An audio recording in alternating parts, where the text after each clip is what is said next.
Hello, everyone. Welcome back to my channel. I hope everyone is having a nice day before we begin the video. Please subscribe and give the video a thumbs up. General Hospital spoilers indicate that Elizabeth Baldwin, Rebecca Herbst, and Lucky Spencer, Jonathan Jackson, are back on track, as Lucky has moved in with Liz and is going to be looking after her as she recovers from the car accident. Liz has a broken leg and will need someone close to help. Lulu Spencer, Alexa Havens-Bruning, told Lucky have him care for Liz would be a better plan, as nurse Amy Driscoll, Risa Dawkin, was proving to not be the right fit. It looks like Lucky will be taking over Liz's care, and they will continue to grow closer. But little does Elizabeth know that Lucky is keeping a big secret from her. Kristina Corinthos Davis, Kate Muncy, who was responsible for the car accident, inadvertently caused the crash by cutting the brakes on Rick Lansing's Ritkhurst car instead of Ava Jerome's Mora West vehicle. Kristina recently visited Elizabeth after the accident at General Hospital, and Elizabeth was surprised to see her, but happy she came by. A guilt-ridden Kristina would probably continue to check in on Elizabeth, who would wonder why, because she and Kristina have never been close, but merely acquaintances. She is, however, working with Lucky at Charlie's pub, so she would chalk it up to that. Even though Lucky agreed to cover for Kristina, he is still not happy about her role in the accident and what it did to Liz. Elizabeth would take note of this and see Lucky and Kristina in several heated conversations that Lucky would cover and say are about business. But Liz might grow suspicious that these disagreements are more than business-related. Liz would question Kristina about it, who would be anxious during the conversation, which wouldn't set Liz's mind at ease. Liz would start to wonder what Kristina and Lucky are hiding. Elizabeth would tell Rick what she has seen, and wonder what is going on between Kristina and Lucky. Rick would put the pieces together, and realize that Lucky knows the truth, that Kristina caused the car accident. He would want to use this to his advantage. Driving a wedge between Lucky and Liz would give him great pleasure. He is involved in a blackmail scheme with Ava, so it may not be in his best interest for Liz to find out the truth, but if it means driving Liz and Lucky apart, he would seize the opportunity. Rick could find a way to arrange for Elizabeth to learn that Lucky knows that Kristina cut the brakes on his car and chose to cover for Kristina. He would keep close tabs on the situation and look for his opportunity to expose it to Elizabeth. He could arrange for Elizabeth to overhear the truth during a conversation with him and Kristina, and she would be devastated. After finding out the truth about the car accident, Elizabeth would confront Lucky and be livid. She would be devastated that he put Kristina above her, and wouldn't understand why he would want to protect Kristina. She would realize that Kristina manipulated him, but it wouldn't matter. The damage is done, and she would tell Lucky to move out, and that she doesn't want anything more to do with him. She can no longer trust him. Lucky would comply and leave, devastated that he has lost Liz over his deception. What do you think? Will Liz become suspicious of Lucky and Kristina? Will Rick let Liz in on the secret? Will Elizabeth kick Lucky out when she learns the truth about the car accident? Keep watching General Hospital weekdays on ABC to find out what happens next. Port Charles is bracing for another wave of intense emotions, big decisions, and high-stakes encounters as Friday's episode of General Hospital takes center stage.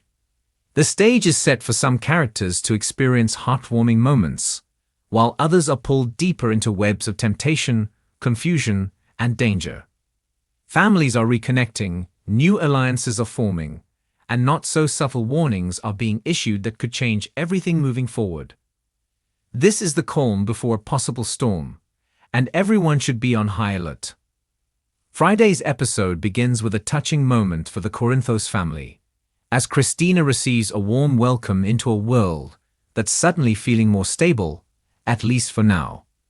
After all the tension surrounding Sunny's unraveling trust and Nina's constant missteps, Kristina's return to the fold feels like a much-needed breath of fresh air.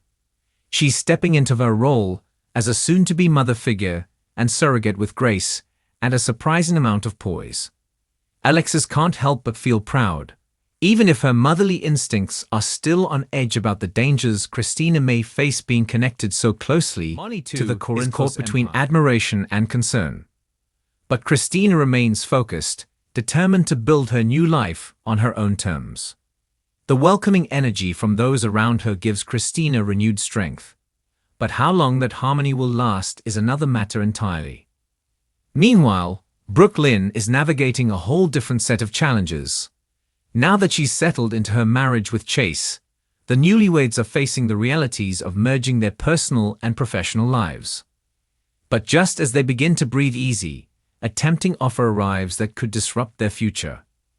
Brooklyn's connections to deception and the Quartermain legacy put her in the middle of a lucrative but morally grey opportunity, one that could elevate her brand but compromise her values. Chase, always the moral compass, is hesitant. He knows the Quartermain world is filled with deals that come with strings, and this one feels especially tangled. The couple must decide whether to chase success or hold firm to their ethical ground. And the wrong move here could cost them both professionally and personally. Brooklyn's instinct is to go bold, but Chase is urging caution. Their dynamic may be tested sooner than they expect, especially with Tracy sniffing around and always willing to pull the strings behind the scenes. Elsewhere in Port Charles, Trina Robinson is walking on emotional eggshells. Her reunion with Spencer brought some much-needed passion and stability into her life, but the Cassadine curse continues to linger. Spencer's recent decisions, particularly his obsession with keeping an eye on Ace and intervening in Esm's legal matters, are starting to wear thin. Trina has always stood by Spencer, but Friday's episode hints at a breaking point. She confides in Portia, who, despite her usual criticism of Spencer, surprisingly offers more support than judgment. Portia sees the pain in her daughter's eyes and begins to realize that pushing Trina away from Spencer may have only strengthened the bond. Still, Portia is worried. The Cassadine drama runs deep, and she's not convinced Spencer will ever fully put Trina first. Her subtle but prudent warning rings loud. If Spencer continues to prioritize his brother and vendettas over the life they're trying to build, Trina may eventually walk away for good. At the Metro Court, Carly and Drew had a seemingly casual lunch that quickly turns into a strategic discussion. Drew is eyeing another business acquisition, but Carly picks up on his increasing appetite for control. Ever since Pentonville, Drew has changed. Carly doesn't say it outright, but she's noticing the edge in his demeanor, the impatience, the cold decision-making, the refusal to consider emotional nuance. When Drew suggests expanding into a project that would give them more power in Port Charles, Carly hesitates. She wants to grow, yes, but not at the expense of their humanity. Her instinct tells her Drew's getting lost in the numbers and forgetting the people. She gently reminds him that their success shouldn't come at the cost of losing who they are.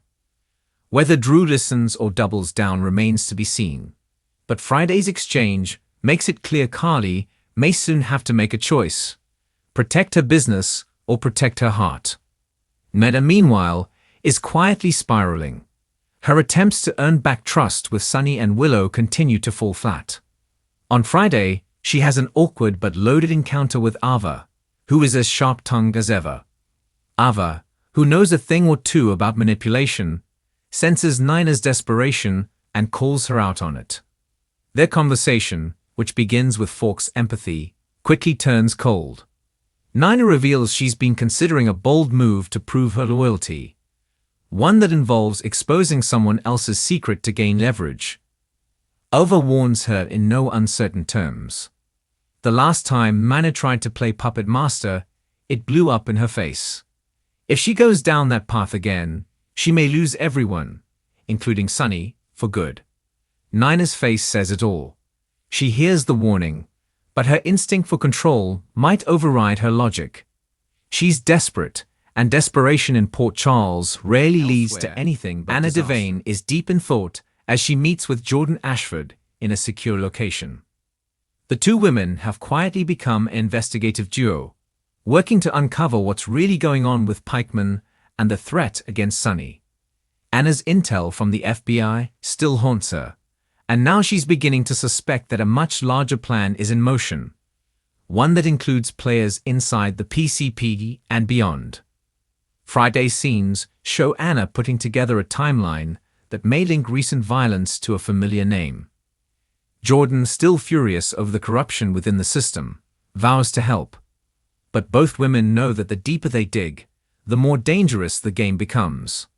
There's a target on Anna's back, and Jason's return may only add to the tension. For now, they agree to stay quiet. But the truth is coming, and when it does, it could bring down more than just Pikeman. It could expose betrayals at the highest level of Port Charles law enforcement. Speaking of Jason, Friday brings a tense moment between him and Michael, who is still grappling with the reality of Jason's FBI alliance. Michael thought he knew where Jason stood, but the longer the secret hangs between them, the more Michael begins to question everything. Jason insists he was trying to protect everyone, but Michael sees things in black and white. There's a feeling of deep betrayal, and it threatens to unravel their bond. Monica may have hoped Jason's return would bring healing, but instead, it's reopening old wounds. Michael warns Jason that if he continues to keep secrets, even under the guise of protection, he may lose what little family he has left. Jason remains stoic, but there's pain in his eyes. He didn't want things to unfold this way, but now he must face the consequences. As the episode winds down, a few quieter moments offer hints at what's to come. Liz Weber finds herself revisiting a familiar memory from her time with Franco, something triggered by a patient case that feels a little too close to home. It's a subtle but emotional beat that shows Liz hasn't fully healed. Violet notices her sadness, and their brief interaction may be a clue that Liz is at a crossroads. Whether she continues to look back or decides to move forward with Finn is still uncertain, but something is clearly stirring in her heart. Friday's episode ends not with a cliffhanger, but with a growing sense of tension simmering beneath the surface. Families are finding each other, but also fracturing. New opportunities are arising, but they come at a cost. And warnings, both loud and subtle, are being delivered. The message is clear. The choices being made today will determine everything in the weeks ahead. Port Charles is heading toward a reckoning, and those who ignore the signs may find themselves at the center of the fight. Stay tuned. The heartbeats are steady for now, but the storm clouds are gathering. And in Port Charles, every welcome can turn into a farewell, every offer into a trap, and every warning into prophecy. Thanks for watching this video, and please subscribe our YouTube channel for more update news.